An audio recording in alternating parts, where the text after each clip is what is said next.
Yes, fantasy managers, hello and welcome back to the FPL Addicts Gameweek 36 preview show for the Fantasy Premier League 21-22 season. Today's show is powered by Esports Live and sponsored by Bonus Bank. Big thank you to Bonus Bank for supporting us and our community this season. Make sure you check out the details in the caption below on how to take advantage of Bookies promotions. It's free to set up and you also receive 25% off your premium month with our discount code FPL Addicts, which is in the caption below as well. Wherever you're listening or watching, hope you're enjoying the content and excited for today's show. Make sure you give our video some love with a like, a rating or review, as well as a subscription below. Hello to everyone who's joined us so far. Today I am joined, it's the return of the Messiah, the Guru, Matty Day. Welcome back to the show, mate. It's been a minute. It's been a while, but yeah, it's good to be back. And I feel like so much has happened in the week I've been off, and can't wait to talk all about it. Yeah, mate, we've definitely missed you on the pod, but I know you've been made it to Perth. You had a good couple of weeks break over there, refreshed. We see you've kind of you've reset your momentum as well, and we're going to chat a bit about that in the podcast today and what is news with that. But we're also joined by FPL Addicts Reedy, the one and only our UK correspondent. Reedy, how are you, sir? I'm going well. Cheers, Jack. It's great to have Matt back and see him with a lovely fresh trim there.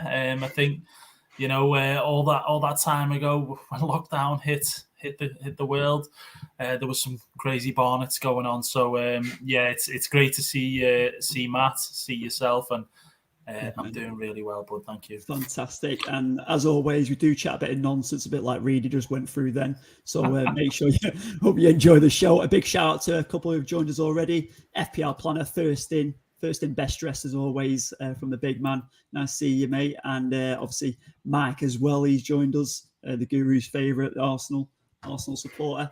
So Mike, hope you're doing well, pal. And Quentin Dunn. Good to see the Spurs truther, Johnny Bravo and the Hitman. Yeah, we're all here, all lined up, ready to go. Good to see you. Good to have you join us here, Quentin. Listen, obviously a lot to get through. We have not got many shows left, lads. Game week 36 finishing. I think we're going to maybe squeeze in 3 more pods before the end of the season. It's getting time's gone so quick. Can't believe it's nearly over already. How are you feeling, Matt? Yeah, look, it's one of them, isn't it, where like you don't realise what you've probably lost until it's gone. And I think at the moment, I'm kind of looking forward to the season ending because of the whole, the way it's gone with COVID, and it's kind of dragged on a little bit. But once it's gone, you just want it back again. So yeah, I'm kind of caught in two minds. I've hit a bit of form in FPL as well, so I kind of want to see where I end up to. Yeah, so it's I'm in two minds, but I'm also looking forward to a bit of a break for once with the with all the kickoff times and prepare again for next season. But it's going to be a big end to the season. It certainly is, mate. And what we'll do, we'll shoot over to our review of game week 35. We'll check out some of the results. Reedy, you must have been happy with Liverpool. I certainly was, Jack. Yeah, 1-0 win. Not the most convincing, but Nketiah doing the business for us, and that's what it's all about. It's just about getting the points on the board and keeping up with City at the moment. Of course, title race is still on. So Newcastle have been in great form recently.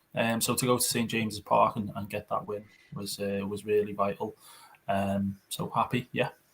Yeah, well, I mean, we spoke on the podcast last week, and it could have been obviously a massive haul for Liverpool and their assets, but then obviously Newcastle have been in good form, and I think I might have mentioned it could have been a difficult game, and yeah, it turned out that way as well, didn't it? 1-0, but like I said, at this point in the season, Liverpool need the wins. But in FPL terms, Jota got on the assist, which was great for me. Not many have Nketiah, but obviously a lot of people got killed off with obviously the perma captain Salah not obviously getting rested, and Trent as well. Yeah, and I think the key one from an FPL point of view is a lot of people have looked at low budget keepers this season, to obviously fulfill the defenders and pack their midfielders, the higher priced assets. But I just want to give a quick mention to Alisson. In terms of his points this season, it is phenomenal. I think he's like, I don't know if it may have changed slightly now, but I'm sure he was about 9th the other week in terms of FPL points, the highest scoring goalkeeper. And I mean, if you're an FPL manager who's had him in all season, fair play to you, because he has racked up the points and stuff, and he's getting the 3 bonus from that game there, because there wasn't really any big hitters involved. So a long may it continue for Alisson, obviously from a Liverpool fan point of view. Yeah, nice. Alisson there, 166 points, 22 points clear at the top of the goalkeeper standings there. Only 9.1% owned as well. Obviously, he's on the more expensive side, but playing for a team who are they're going for the title, aren't they? Hopefully, they don't get it. But anyway, Guru, over to you, mate. I think we've obviously got to chat about your Spurs team, right? Yeah, look, I want to pull 2 results. I think I want to do. We'll do Spurs against Leicester first, obviously 3-1. Son's come out and got another massive score, 2 goals and assist. At half time, this game was only 1-0. Kane had scored at that point. We all thought maybe he was going to be the one that was going to get the haul because he's got a great record against Leicester. Son did have the assist at that point, and in the second half, it was all about Son, who also had a good record against Leicester as well, but Kane's was a bit more impressive. And Son in this half was just, as soon as Kulusevski come off the bench, I think it changed the game. He gets 2 assists, Son gets both of the goals, and they were just great finishes, and that second one as well, that he whips into the top corner was just unbelievable. And it was just unbelievable. It was unbelievable. A lot of people who captained Son or even just had Son on their team really benefited from this game, because there was a lot of low scoring players. And very unfortunate for the owners of Spurs defenders as well, because the clean sheet was there until literally the last kick of the game. So feel sorry for Spurs defender owners, but great win. Just incredible points from Son and Kulusevski off the bench, just unreal. Yeah, some obviously really impressive action from Spurs. Really, the solid front 3 now. I guess I know Lucas Moura started that game, as you mentioned. Kulusevski came on, but looking absolute on fire. I mean, if them 3 are in that kind of form going into next season, going up against the Liverpool front 3 or the City, but the 8 that they've got. But that's a scary comparison, isn't it? And if they can keep up. Yeah, I think so. And it'll be interesting to see what these players are priced at next season from Spurs, with the likes of Son and Kane. He's still not had his best. He's not had one of his best seasons overall. So I'll be interested to see if his price goes down and then someone like Son goes up. But another game I wanted to quickly point out as well was the Everton Chelsea game. I don't think many people expected Chelsea to lose and Chelsea players to not get any points. And Mason Mount was unlucky. He did hit the post. There was a phenomenal save from Pickford as well. Loads of really good saves from Pickford. But I thought, Everton just brilliant at Goodison Park in this one. The crowd was unreal. Richarlison grabbed his goal. Gray was just him, Pickford, and Richarlison were just unbelievable in this game. I was really impressed by Everton in this one. I know they've been awful for most of the season, but I didn't expect this result. And Chelsea were really poor for the most part. So I thought this was a really big result. Yeah, big shock result, as you mentioned. I think it was another one we mentioned on the podcast last week. Everton's home form has been, it's pretty decent. They do sit 10th in the form ladder at home. They've won 8 of the 17. So, which is obviously, the halfway on there being inconsistent, 50-50. But there was always this chance, and they got that result. And shocked, quite a few people out there. And assets wise, I loaded up on Mount and Alonso from the previous week. So I definitely took a bit of a beating there. But obviously, just rounding up the rest of the results. Obviously, A team that did smash it was Man City, 4-0 against Leeds. Jesus getting on the score sheet again, carrying on his scoring form. Another asset to be keeping an eye on if you haven't got him in already. But Foden with the 2 assists in there as well. What we're thinking about Foden, Reedy? I know I've texted you a few times about him this week. You have indeed, Jack. You've been licking your lips at the idea of bringing him in for this double game week. The Champions League game midweek going to 120. That may not have helped his starting, well, from a starting point of view anyway, for City this weekend. But the lad's young, one of the youngest in the team, if not the youngest, and he should be as fit as a fiddle. But yeah, it's in terms of a City midfielder and bringing them in. He's one of your lower priced ones as well, against the likes of KDB, Mahrez, Sterling, so on. So I definitely don't. I wouldn't go against bringing him in. I think he is really important in terms of City's, maintaining that 1 point lead over Liverpool and not losing anything. So I like it, mate. Just be cautious. That's all I'm saying. Just be cautious. You've heard it from Reedy first. There we go. So I'm sure there'll be a few ones out there. And obviously, we need to mention Burnley in there as well, just for Ollie Walker-Peel. Just a shout out to him. Obviously, Burnley getting the win. Big Burnley fan, isn't he? Massive Burnley fan. Massive Burnley fan. But they got the win again against Watford. And someone who will love the Brownhill shout. I think it's Q. I'm pretty sure it's Quentin Dunn from FPL Oz. He's a massive Brownhill fan, so he got on the score sheet as well. Yeah. Would Brownhill, could he get in a bigger team? I haven't really seen enough of him. I won't lie. I haven't watched him enough. Yeah. The thing is, I could see him at. I don't know. I could see him at the likes of Southampton, or I could see him at the likes of maybe Everton. You know what I mean? That sort of club where they do take those sort of midfielders on who have. No, I don't want to say reject because that's not the right word, but they take on players that have been maybe at bigger clubs and sort of can't cut it, and they're like, quite saying he's having it with United. I think you might need him. I forgot about them, Jack. To be fair, would you have him or? No, I said a big club. Fair play. I'm not throwing dig at the wrong team there. Yeah. Fair play to Brownhill. He's been knocking the points recently, and you never know. He could do well in a good team, but anyway, we'll move on. What we'll do, we've reviewed obviously this game week, last week's game week, and we'll check out our mini leagues. So if I just bring up the free mini, so the FPL Addicts free mini, obviously free to enter for anybody to join. I think we've got nearly 1,000 players in there, and obviously if you still want to join, you can still join that and be ready for the new season. But at the top of there, Chammer, he came on the podcast this season. He obviously full of insight, full of knowledge, really in depth, and he's managed to claw himself back into first place up there. Billy Brannigan, who hopefully will be joining us on the podcast next week, has dropped down into second. But Chammer, 82 points, 2,469 points overall. Insane.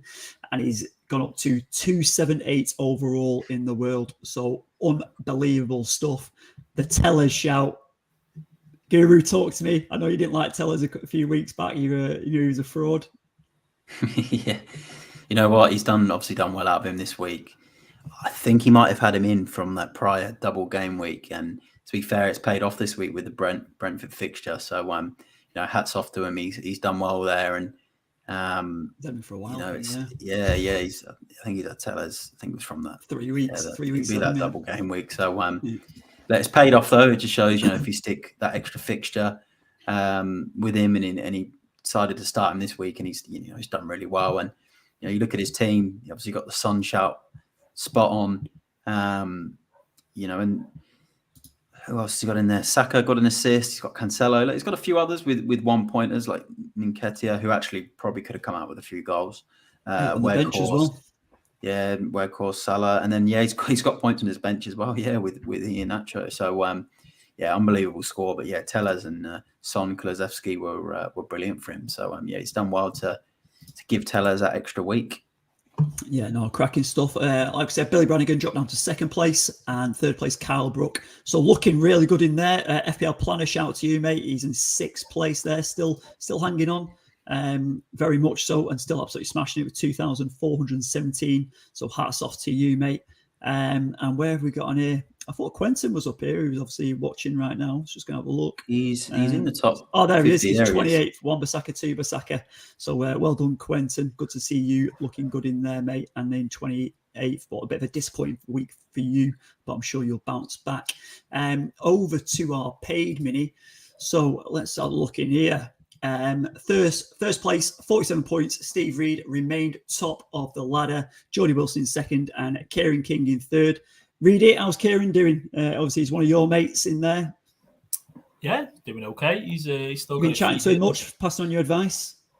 We had a little chat earlier this week, a little catch up. Work related, obviously, but FPL always sneaks into the conversation. He's got his free hit left. He's got his bench boost left as well. He really is. He thinks he can do it. He thinks he can sort of clean up. He really does. We had a chat about Wardy and said, obviously he's been doing really well. He's been smashing it lately. But yeah, as I say, Kieran's got as good a chance as any of that sort of. Was it top 4 really, even top 5? Champions League place. Yeah. So I really think he's going to have a chance. I really, really do. Good lad, good FPL player, as it shows there in the paid league. So good luck to him because he's if he does pull it off and goes and wins it, he only deserves it. So yeah. And take a commission out of the winnings, but the top four. So for those who are maybe listening for the first time. Our paid mini, these guys have paid to enter this, and we give back in the rewards. So in 4th place, whoever places in 4th gets $200 back. 3rd place is $350. 2nd place is $650, and in 1st place takes the $1,000 cash prize, Aussie dollars. So things are getting a bit exciting. What we're going to do as well, we've reached out to a couple of the guys already. Hopefully we can get all 4 of the top 4 who are lined up for that week, or maybe the top 5 if another one sneaks in there.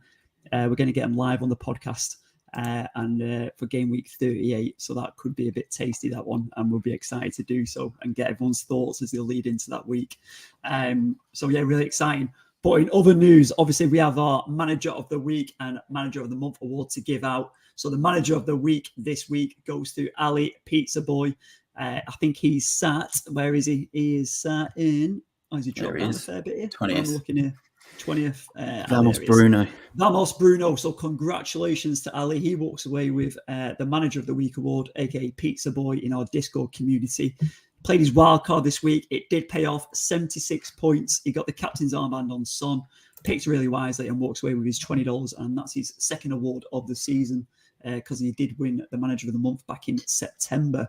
So Ali's now walks away with $220. Happy days, Ali, and congratulations. Ali's really active in our Discord community and a great lad as well when he jumped on the podcast. But over to the big one this month for April.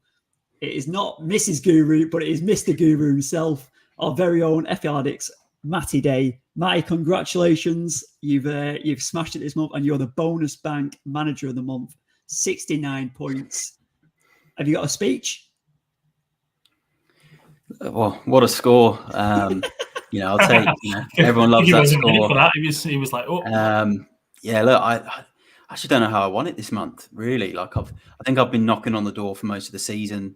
My season's kind of been split into, various parts. I started the season really well, and then had that really bad kind of Christmas, November, December period. And I just, the rank plummeted and the points weren't there. And then, I started to pick up again, over this last kind of quarter of the season. And I've been knocking on the door. There's been weeks where I've been close to Manager of the Week, 1 or 2 points off where I've taken a hit and it's cost me. I've had other months where I've been quite close to Manager of the Month, but I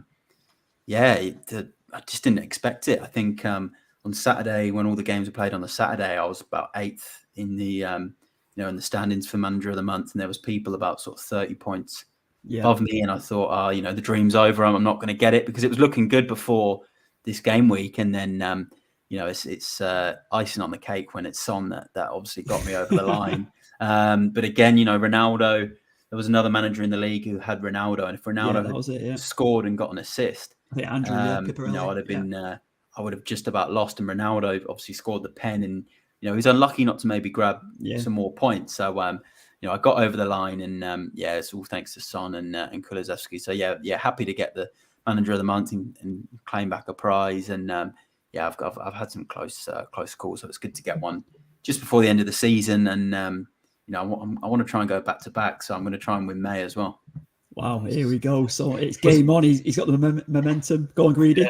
Was it a late one, Matt? Did you stay up and watch the United Brentford game, or was it a case of get my head down? It is what it is. What will be, and I'll check the result in the morning.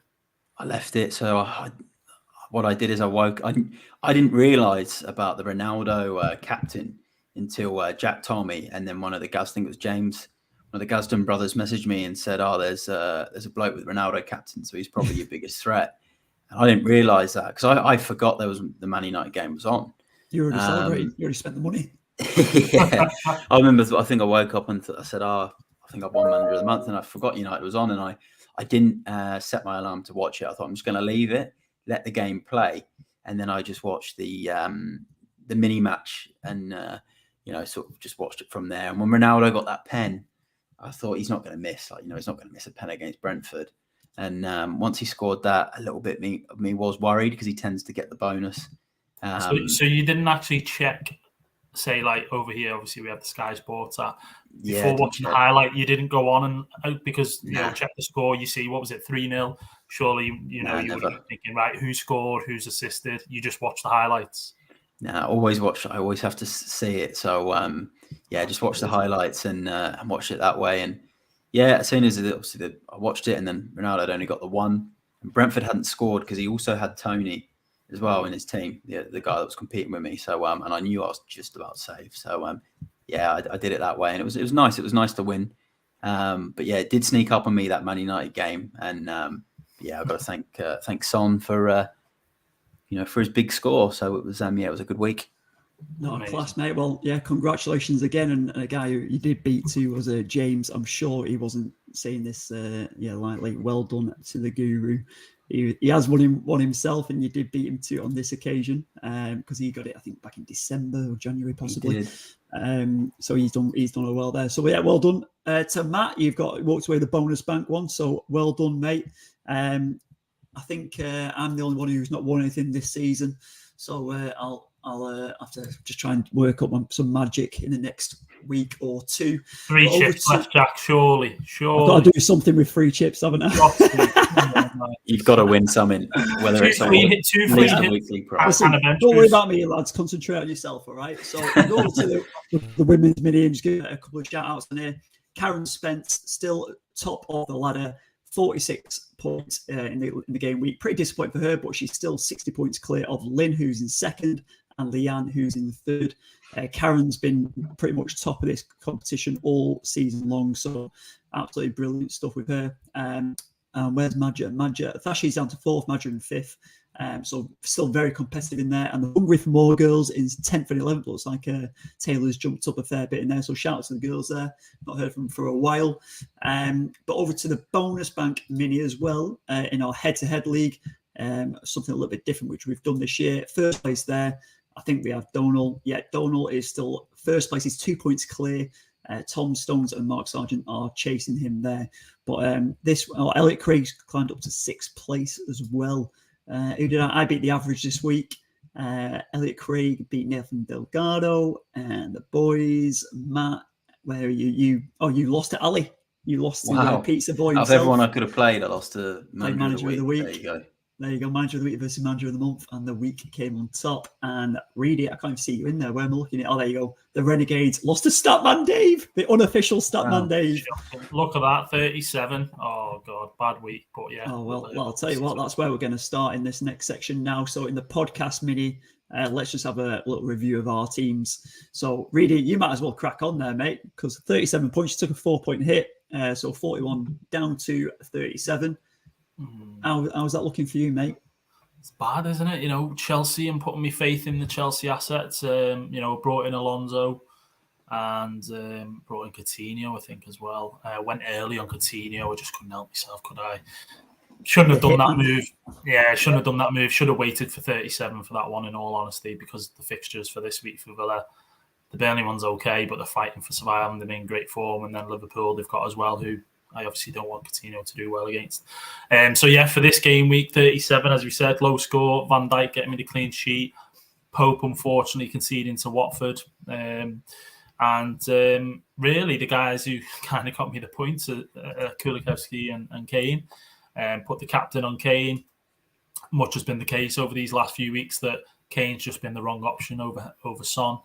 And I think I said this recently on Twitter that in terms of when Matt Doherty got injured, his season-ending injury, and I had that Spurs triple up, I should have brought Son in. I should have kept the triple up, really, and have that 3 Spurs thing. But it wasn't the case. So, I have to swallow that pill and move on to the next game week.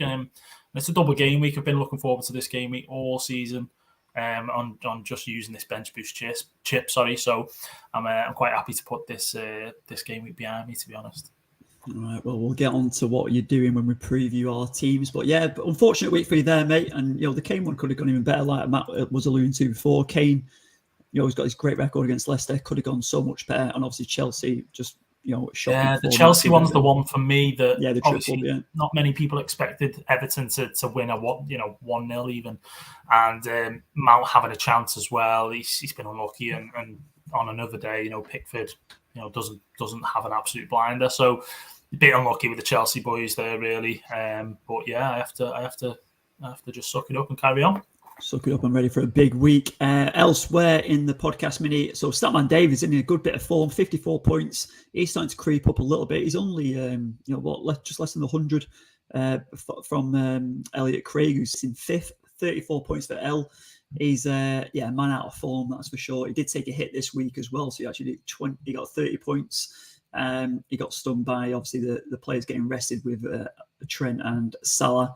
He has got Foden in there, which is a nice one. Not much on his bench, so it'll be interesting to see what L does this week. Over to myself, I made my 2-3. I rolled over 52 points. Or did I do 2-3 transfer? I can't remember. Decent performance.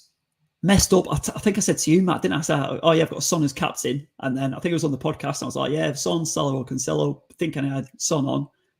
And just didn't, I don't know what happened. I had Salah on. So I think I would have got manager of the week. I said to Reedy, I would have got manager of the week if I'd captained Son. So a really disappointing choice from myself in that respect. Got stung by the Chelsea double up as well.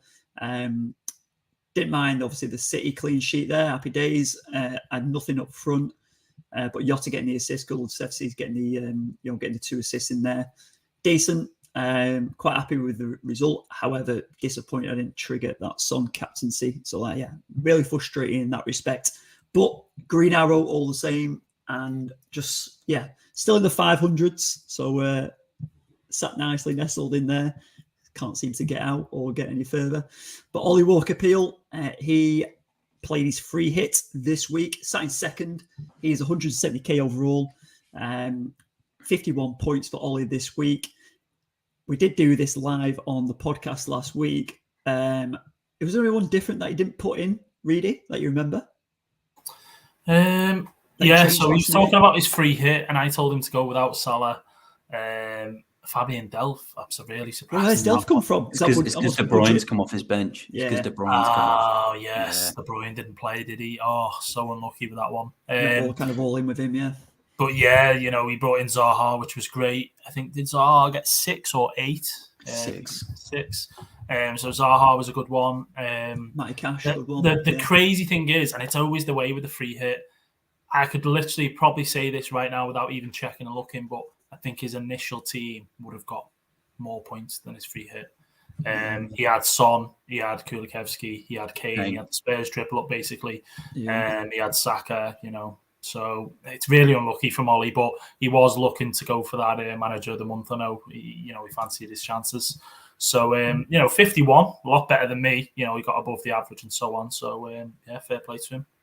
Yeah, not a totally wasted free hit, but not what he wanted. Like I said, we were chasing the bonus bank manager of the month. Go on, Matt. I was going to say with Ollie's team, when I saw, obviously caught up with the pod last week and, he was sort of talking about the podcast mini and he was honest saying he didn't think he was going to win it.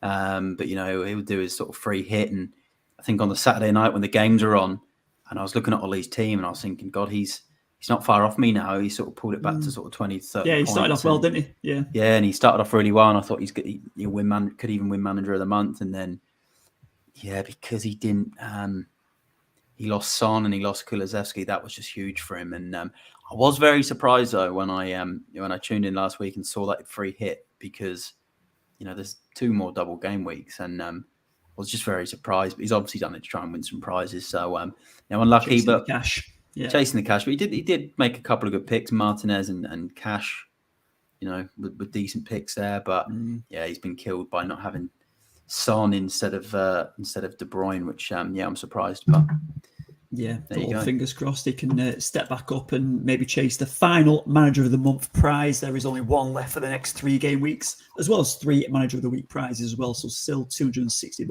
up for grabs. But Matt, you touched on your team just earlier when you were doing your speech. Anything else you wanted to mention about your team? Obviously, I think your Collins pick didn't pay off in the end, though. Nah, it didn't. Obviously, Watford scored quite early in that one, and it killed the Collins pick. But I want to, Richarlison did really well this week. He got 8 points, so that was brilliant. But my team actually really underperformed. And obviously, the week before this, I had a really bad week. I think I got 37 points, and a lot of my players would rotated. Would come off the bench, and it was a mess. And then this week, it was very similar. Like if you look at my bench there, I've got Kilman, who's out for the season. I had Trent, who didn't start. Cornet, who didn't make it for the game. Like he's fit now, but he didn't make it for this one. Then Wood come off the bench. Brozier come off the bench. Salah come off the bench. Collins let a goal in. Shah let a goal in. Who come off my bench, and then Mount only got 1 point. So, this week just showed what a good captain can do, because my squad didn't actually do that well. And I also left Dubravka on the bench, who got 7 points against Sarr, who got 3. So, this was really just about having 3 players, and Son, Kulusevski, and Richarlison, and all the points were really just from a captain. So, it was. I think it was made easy for you there, Matt, in terms of your players that you've got there. If you look at that, standout captain is Son by a mile. You could have maybe thought, all right, I don't want to go away from Salah. Even though he's got Newcastle, it's been tough. I'll go with him. But Son was such an obvious captain choice. But I think as well, overall throughout the season, it just goes to show the captain pick can be that big sort of difference in your game week, having a good one and having a bad one. And, compared to other managers who either punt or play it safe, you know what I mean? So, well done, mate. Well done on that, yeah. And I remember Jack was messaging me about the Spurs players before deadline. I said to him, look, I'm not that confident because we haven't had a shot on target for 2 games. And I was like, I'm just not sure. But I did say, if you're going to captain one Spurs player, then it will have to be Son. And then when I started to sort of see these Salah benching rumours, I thought, I'm going to stick with Son. And obviously it's paid off. And like you said, it just shows how important it is to get the captain right. Because without that, my game week was not looking good. So, and I think as well, Leicester's style of play always suits Spurs. Always seems to they let goals in against Spurs. So I don't want to say it was never in doubt, but because that second goal, I'm still thinking about that now. Absolute beauty of a goal. It was. Don't want to say it was never in doubt, but like I say, you wasn't ever going to go with anyone else. So fair play to you. Yeah, well, speaking of picks from last week, obviously Matt mentioned he wasn't backing Spurs too much. He didn't back him in his guru section. But Matt, are you going to be backing? Who are you going to be backing in your guru section this week, mate? Do you mind taking us through your picks for this week?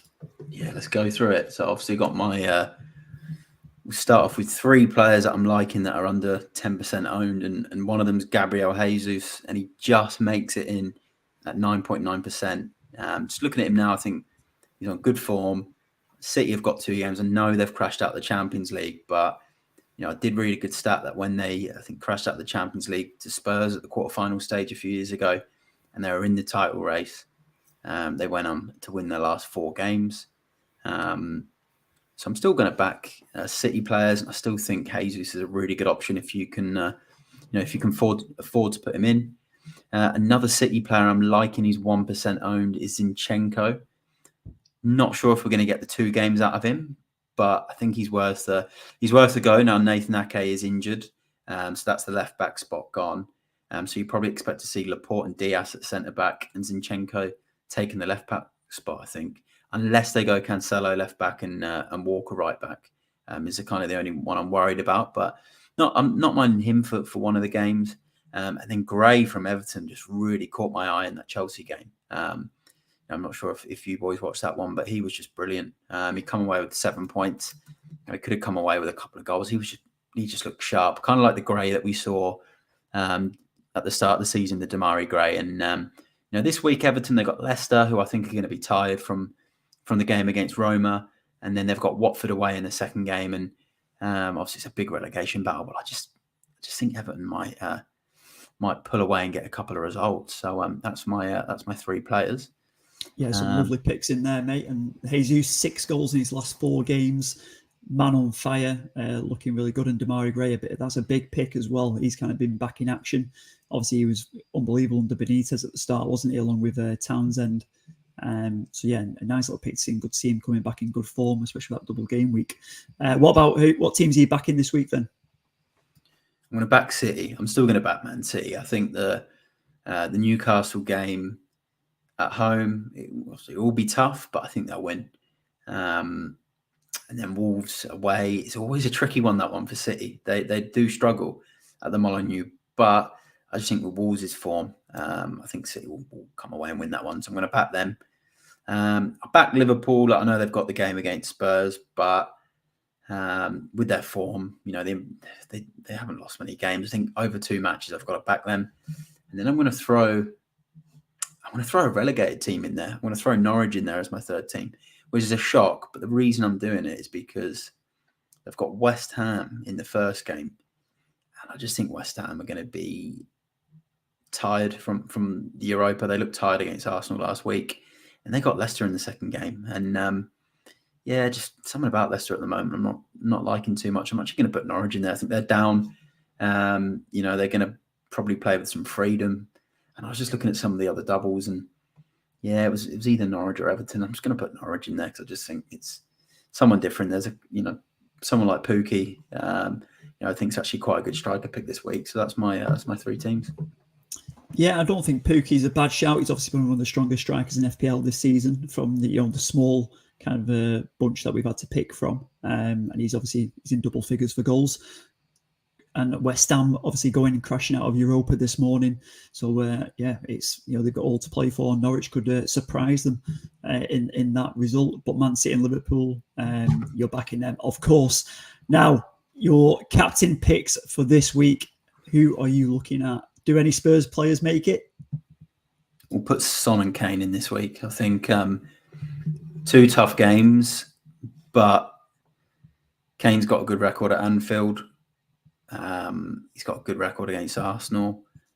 Son, I think with his form, we're probably going to be playing on the counter-attack in the first game. Obviously, he's against a tough Liverpool team, but I think they're both captain shouts still. Obviously, Salah, and I think De Bruyne for me is the main one from City. I think if you can afford De Bruyne, then get him in. I think he's one of my favourite captains for this weekend. Yeah, wow. Obviously, KDB being rested in the last game week, not making it, and City going crashing out. It's all to play for City. So De Bruyne will want to. They subbed him off early as well, didn't they? Subbed him off early. Sorry, yeah. In the other night, but City will want to. They mean business. Big double game week for them to make sure these Liverpool fans, Liverpool players don't get it. Reedy's he's obviously he's licking his lips as well, trying to chase it, isn't he? But who is your curveball captain for game week 36? I'm going to go Pukki. Oh, Pukki party. Yeah, it's probably a bit crazy, but I don't know. Just not liking either of these 2 defences. I'm not liking West Ham after Europe, and I'm not liking this Leicester defence at all of late. Lots of changes. I don't think they've had a good season. I'll put Pukki in there. He's on pens.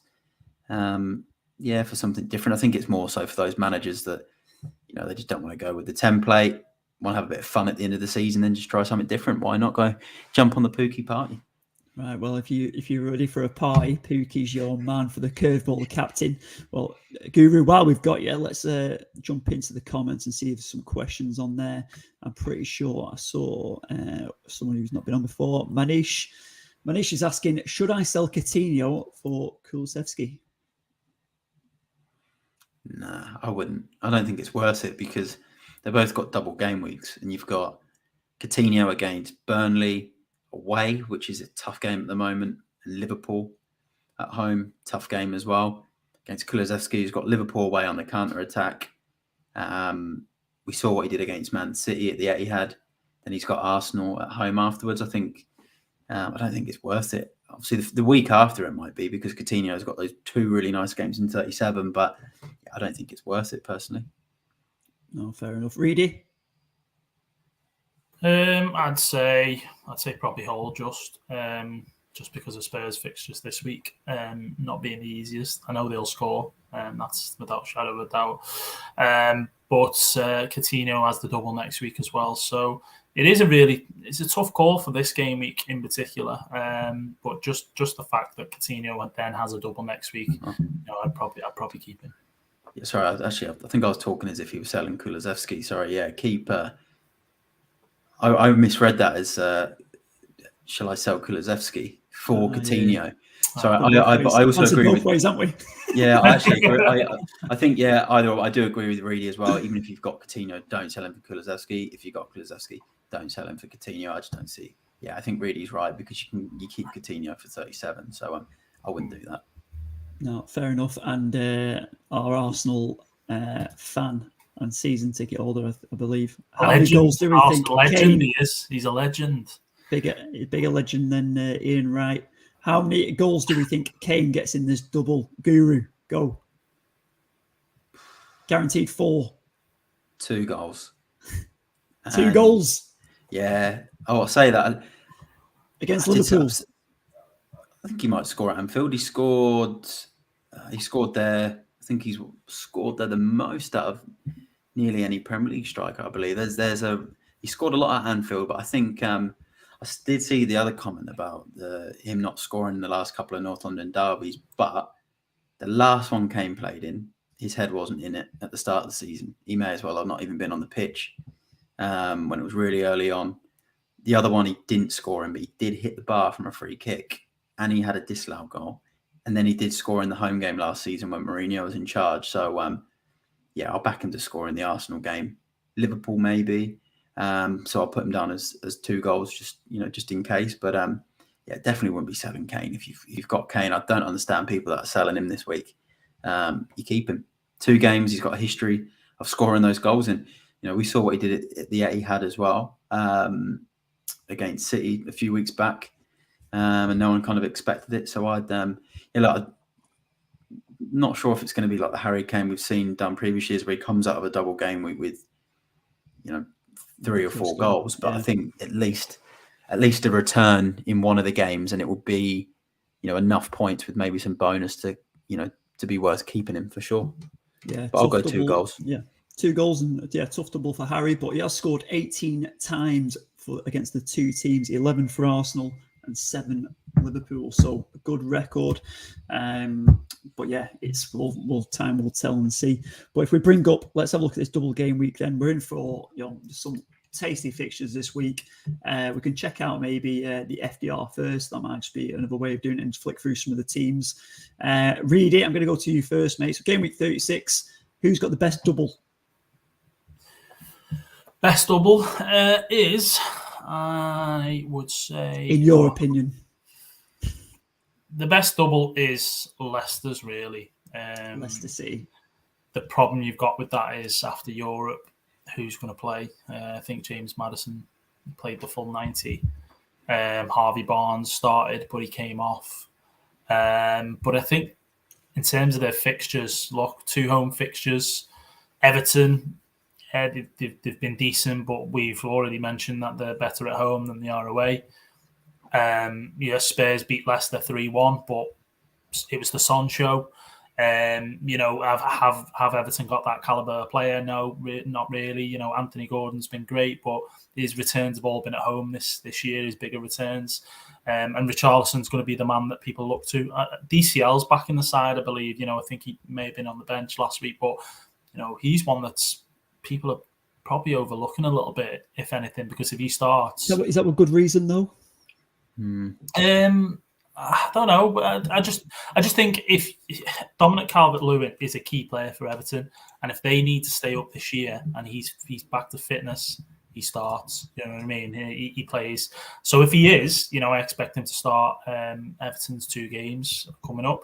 But I just think, as I say, Leicester, they're out of Europe now. They've got to concentrate and they've got to regroup to focus on these 2 home games that they've got. So for me, they're the standout fixtures, I would say. Yeah. Would you agree, boys? What do you think? Do you think there's something else that maybe is sticking out a bit better, a bit more? Listen, on paper, you look at them fixtures, don't you? Go Everton and Norwich at home. For Leicester can score goals. They also concede a few goals as well. They've had Europe as well, like you mentioned. On paper, it looks like the best ones, but I look at City and go, Newcastle home, Wolves away. I think City might have the better double in the form they're in, and those Pep's just going to want to kill this now and get this league over and done with because they've gone crashing out of Europe. Obviously, after some of the most unbelievable 2-legged games, in terms of football and goals and drama you've ever seen. And now he'll just want to get this job done for the Premier League. So I think, for me, they're going to be the best double, and they've got still got the biggest squad really to rotate around. Yeah, problem is. Sorry, Matt. Go on.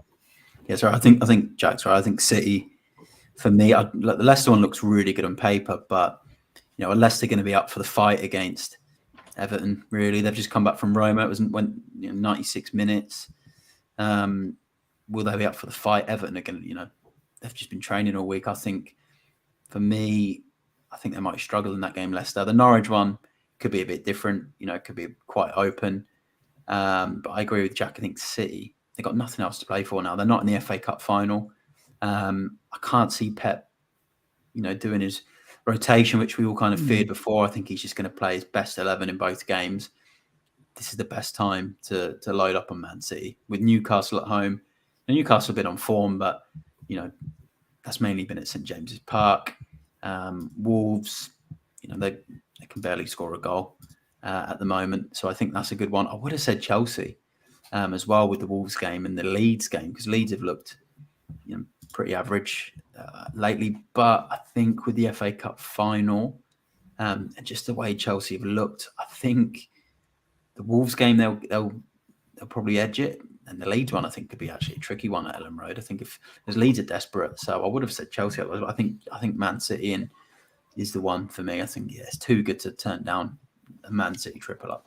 Yeah, and just on that. Sorry, go on, mate. I was just going to say, I think actually looking at it from that perspective, I think Chelsea probably is the better one. If it wasn't for the fact that Chelsea play Leeds and are going to rotate potentially before the FA Cup final. You go with Chelsea players, from an FPL point of view, and they could quite easily get those 2 games won and third place is boxed off, But you're saying about City, I do think there's going to be Pep roulette this week.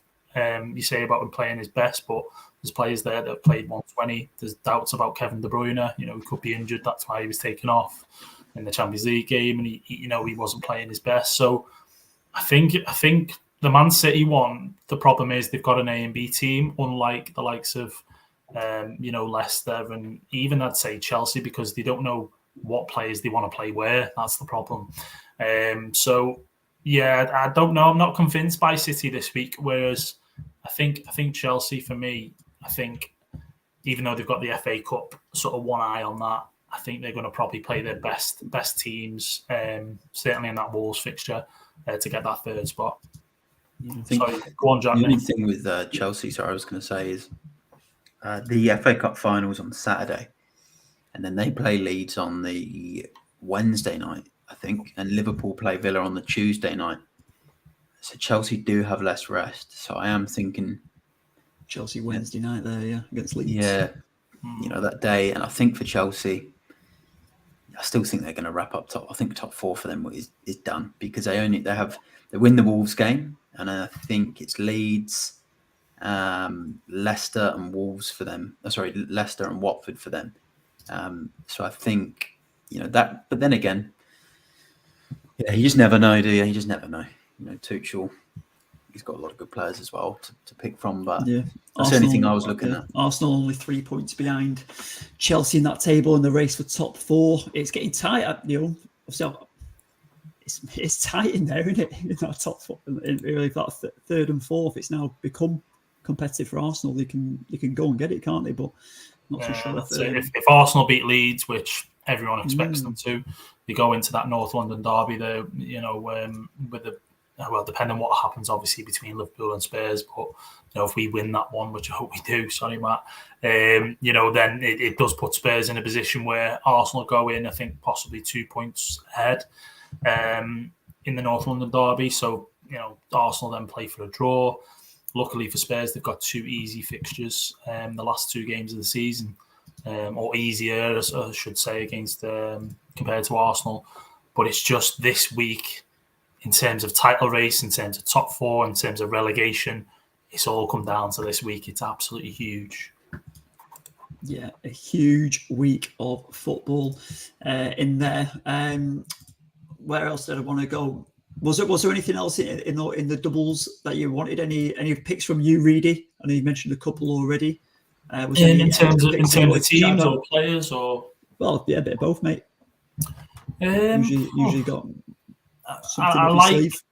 I do like Eddie Nketiah in terms of what he's brought to the Arsenal team. Maybe not his goals so much, but in terms of what he's brought to Arsenal, instead of what Lacazette offered, which wasn't much. But Eddie Nketiah's got Arsenal actually playing good football, chasing the ball down, pressing.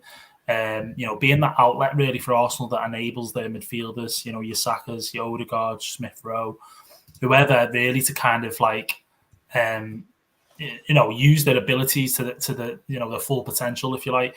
So I think I like him. Eddie Nketiah is one I'm looking at for this week. He did, I think, am I right in saying he went on loan at Leeds? Did he not? Maybe I'm getting that mixed up. I think he did, yeah. So I've got a feeling he's going to score against Leeds. I really do. North London. It's like a nice fixture, doesn't it? Really. Yeah, it's really. I'd be really surprised if Arteta throws Lacazette back in the side. He really doesn't need to. I think at this stage, and Nketiah against Spurs is going to be. It's a completely different game. Spurs are a better side, but I like him. I'm really, really surprised by the Guru's shout about Pukki curveball and Norwich and stuff like that. I've got Pukki. I've been and ahhing whether to take him out or not, but he's got a double, so I'm just thinking. Let's talk about your team now, then, Reedy. Leave him in. Oh God, Hitman is back. Hitman's back. What are you doing this week? Are you building on your current squad, or are you using a chip? It's bench boost. Yeah. Bench boost. All right, I'll bring up your team then. All right, let's have a look at this.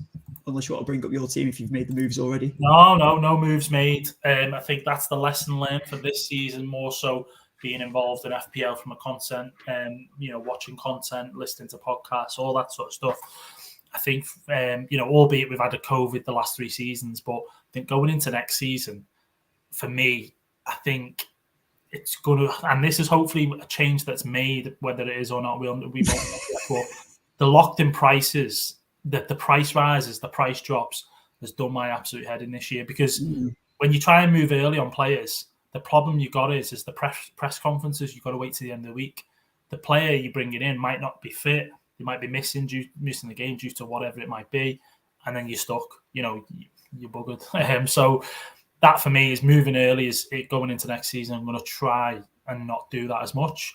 But in terms of changes from a team for this week for the bench boost, I am looking at taking Kane out. I know Matt said not to do that, but listen.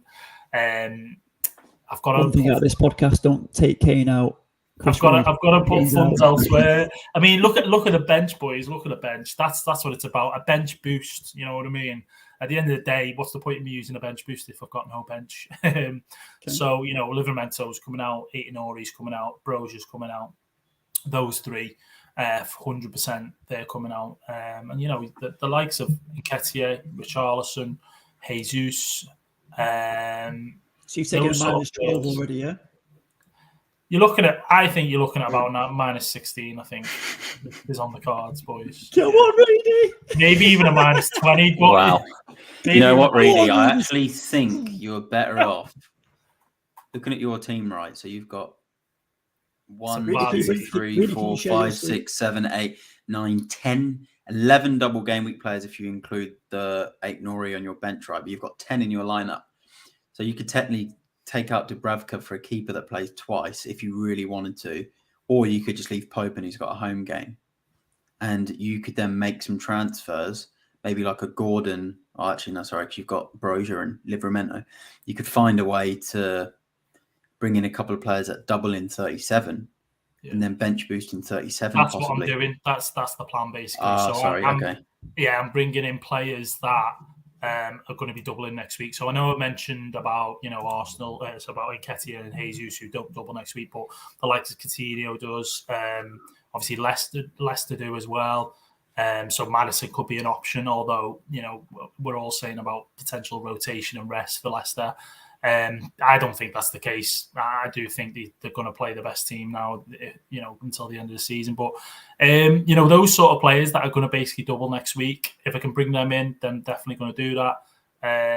You know, even Gordon, I don't fancy him, but he's an enabler. He's 4.6.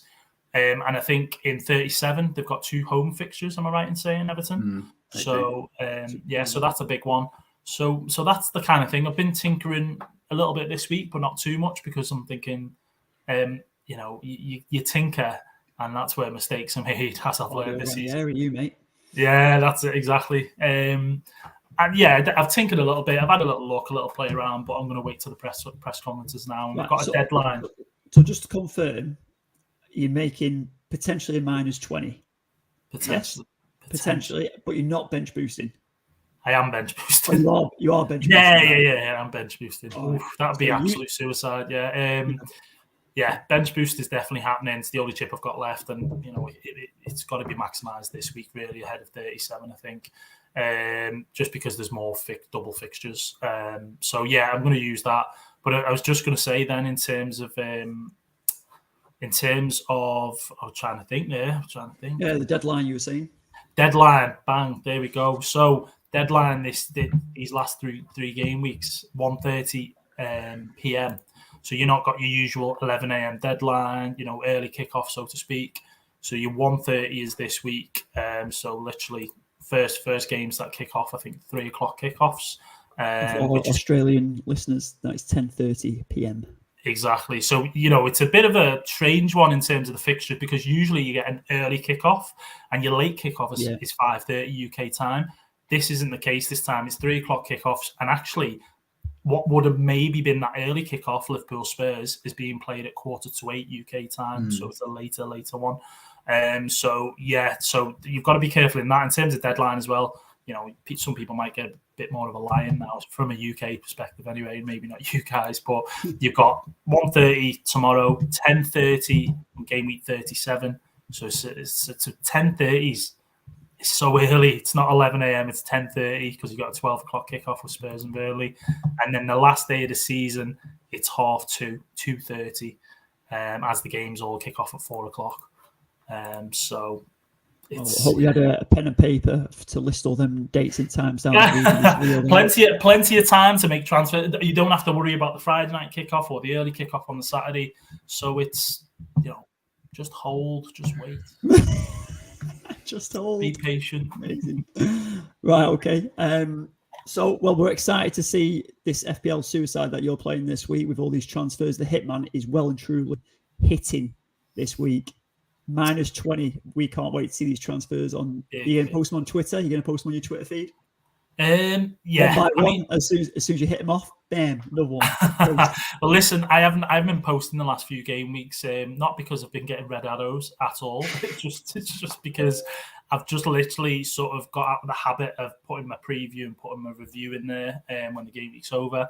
So I did do a little bit of a mini tweet catch up and put all my red arrows for everyone to see. So yeah, I'll be doing it this week. Once, mate. Yeah.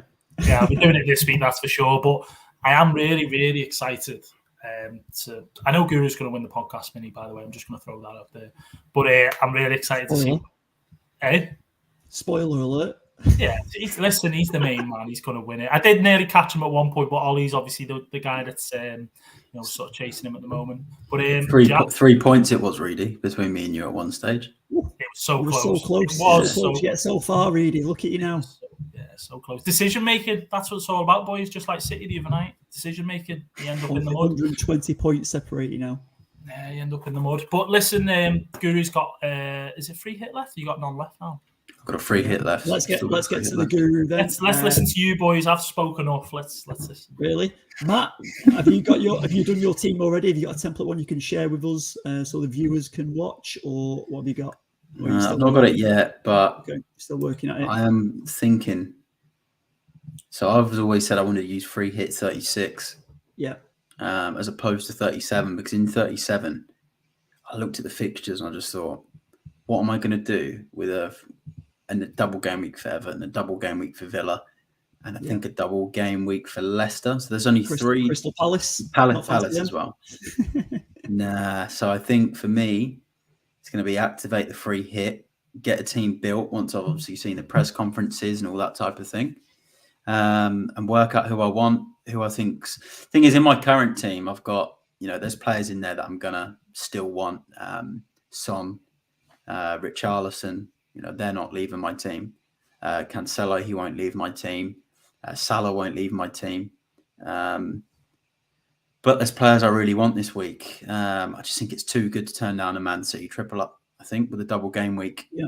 And that's going to be the decider for me. I think between a free hit 36 and 37 is to be able to triple up on City and, get someone like De Bruyne. I just think I had that feeling with Son a few weeks ago, and I captained him when he got the hat-trick at Villa, and I'm starting to get that same sort of feeling with De Bruyne for this one, where I just think, and I really mentioned he might have a knock. Like if he gets the all clear in the press conferences, or we see him train, then I just think, he's going to be the one for this weekend, possibly.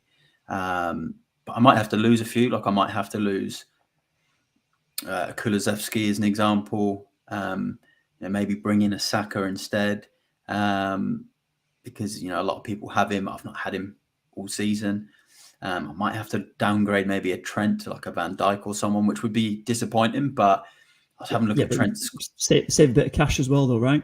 Save a bit of cash, but I was looking at Trent, and I think he's had one double-digit score in the last 2 or 3 months, and it's he's just not bringing that kind of value that he did at the start of the season. And Van Dijk and Matip, still getting the clean sheets and the bonus. Look, Trent's capable though of getting big scores all the time, as is sort of Andy Robertson. But I've got to really think about some of these other teams as well that have doubles. And I think if I can still get a couple of Liverpool defenders in there, whilst having a couple of Man City defenders, I kind of don't think it matters so much as to who they are, as long as they both all play, all 4 matches. So and then midfield. I was contemplating losing Son this week if I was to activate a free hit, and then when he scored those goals against Leicester, I was like, "No, I'm not losing. I'm not losing Son. I don't care if it's Liverpool and Arsenal. I think I'm backing him to grab goals this week. I think he's going to. He's on my captain radar, but yeah, De Bruyne is just he's the one for me this week. So yeah, I'm going to probably activate the free hit, but I'm just going to wait for any injuries and just make sure there's nothing. Because in my normal team, I've still got, I think, 8 or 9 I could get on the park as double game weekers, but I'd be missing sort of 3 or 4 key players that I think, which I can't get in without a free hit. So I'm thinking that's what a free hit's there for, right? A couple of tweaks, and hopefully try and get a big score and end on a high. Yeah, beautiful, mate. And you're obviously coming to a bit of form now, chasing, you've got a target. Surely you can maybe get into that top 30k. There should be a bit of wiggle room to possibly get into there for you too. Is Chris Wood staying in your team? Well, look, on a free hit, you know what, on a free hit he wouldn't, that. But I think for the course of the season, he's probably going to end up staying on my squad, unfortunately. But yeah, look, if it's on a free hit. Speaking of the free hit, I just wanted to quickly ask as well. which is interesting that you're thinking about the free hit this week over next week. What do we think about Jota vs Luis Diaz in terms of, I know you're going to be having Son and, you said about keeping Salah, next week and things like that. But from a free hit this week, because Liverpool play Spurs, would you consider bringing in the likes of Jota or Diaz or, in general, what's your thoughts on that? And, in terms of who would get the most minutes over this double? Yeah, I think Jota's someone he's going to play in one of the games. And if it's the Villa one, you can see him getting a couple of returns. I think in the Spurs one, I can see it being Mane, Salah, and Diaz possibly. But yeah, for me, I just think, Salah is just... I wouldn't budge off Salah. Do you think if you're playing the free hit, though, to sort of maximise your budget on players that, as you said, City players, so if you're going to bring in City players, they're higher price players, as we know, especially the De Bruyne's, you've got De Bruyne, you've got Son in there. There's two massive sort of, in terms of your bank, that's gone. Yeah. So to have Salah in as well as those two, it's going to massively affect your budget. Yeah. So I just thought throwing that in there. Maybe it's not a bad idea. Yeah, it's not a bad idea because Salah, let's be realistic with his scores in the last month. He's only really had one really good return.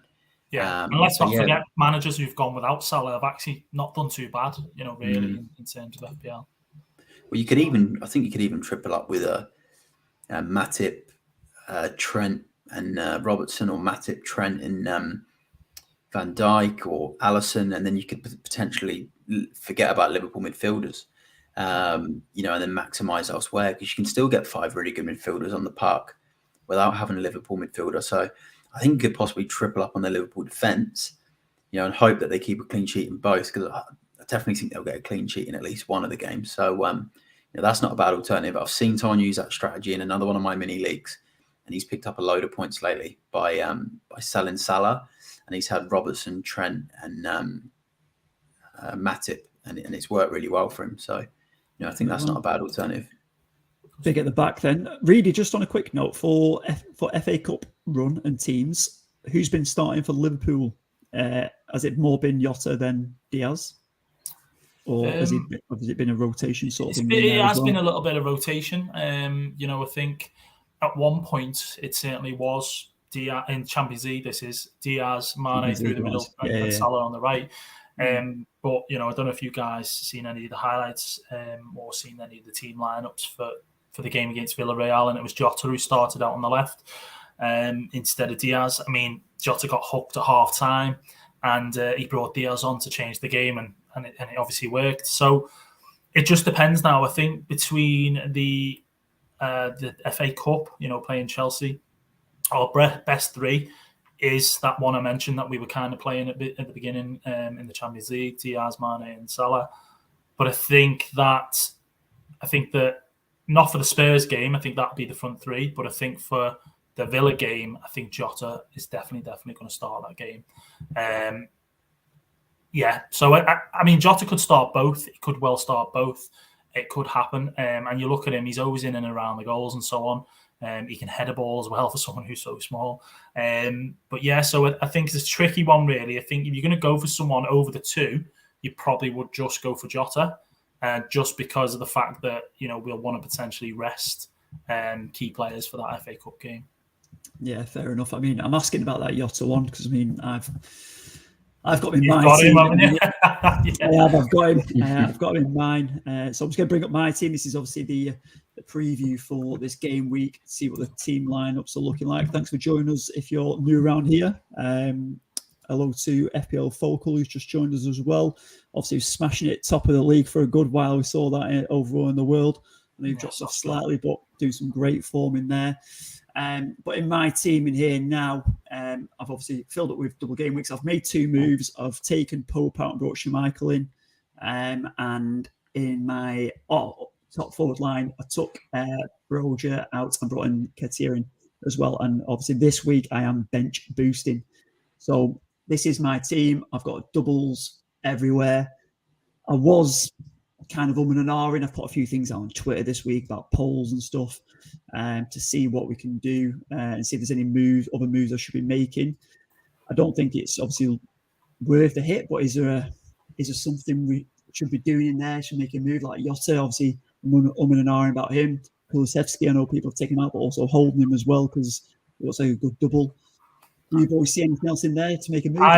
If I was you, Jack, if you want to maximise your bench boost, you'd make 4 hits, wouldn't you? You'd take 4 hits and do -16. No. So have you got 2 free transfers? Did you say? Did you roll over? I've made them. I've done them.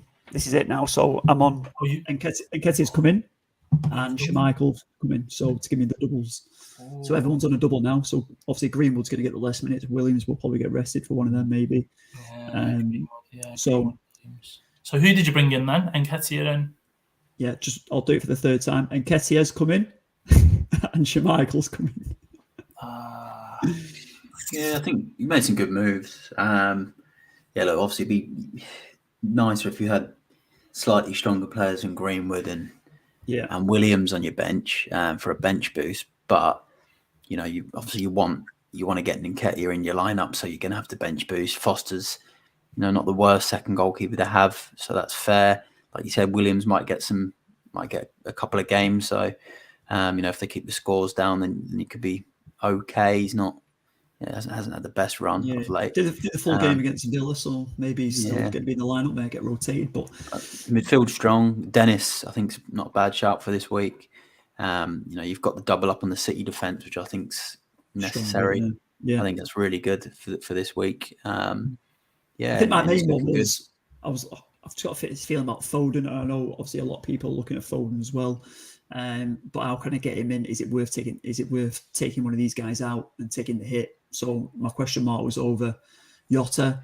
I do like Mount for these Chelsea games. I do, but obviously I'm wary of that FA Cup similar to Liverpool. So this is where the predicament comes in. And Kulusevski, can he do the business? Is he going to be on the bench waiting to come back on again? I'm guessing he's going to start, isn't he? But, so your answer is, Jack, just take the -12, mate. Salah out. Just take the -12 Salah midfield. Salah out. Foden in, then you can boost your Greenwood and your Williams. Boom, done. Make a few more moves.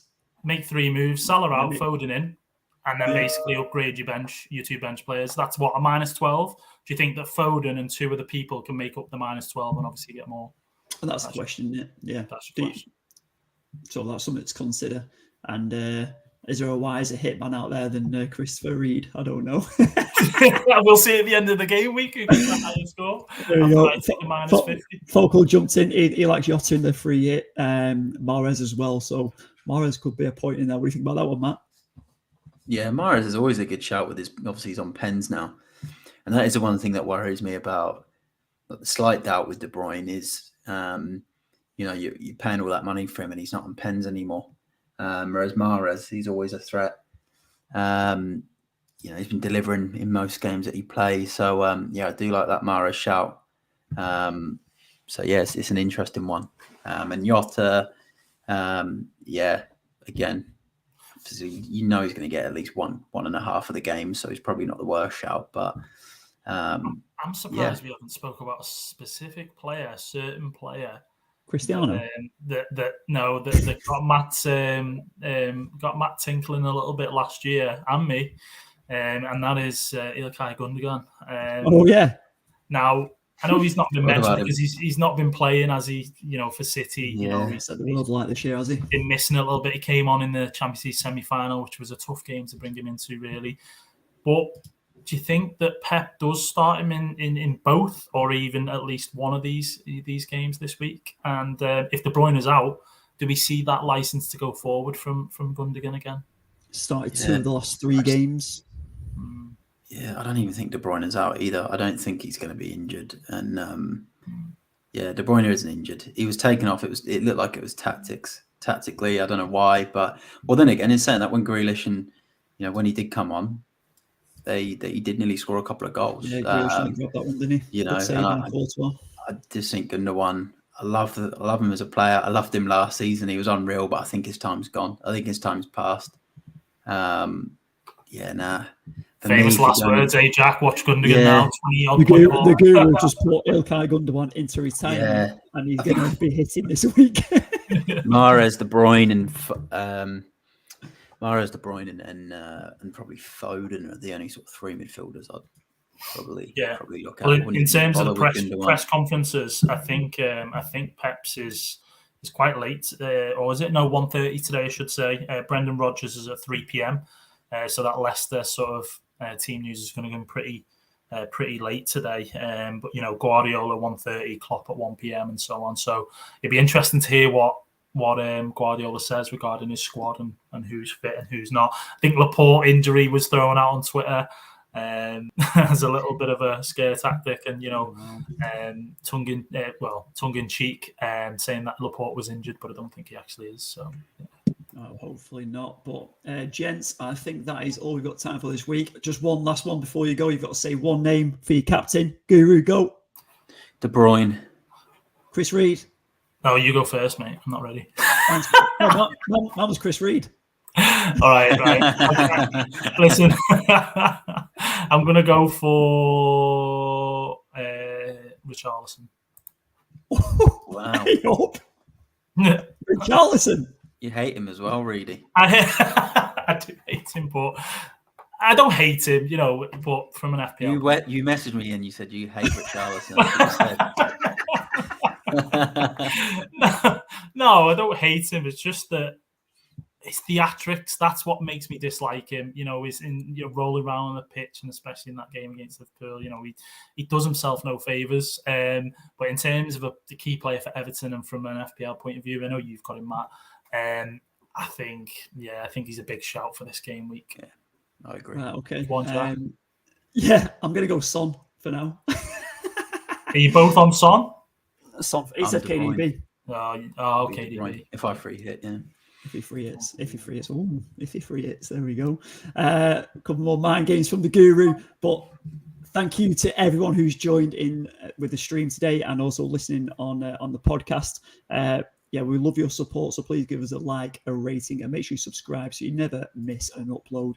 Good luck in game week 36. It's going to be an absolute cracker. Everyone's chasing these points now and is getting to deadline very shortly over the next 24 hours.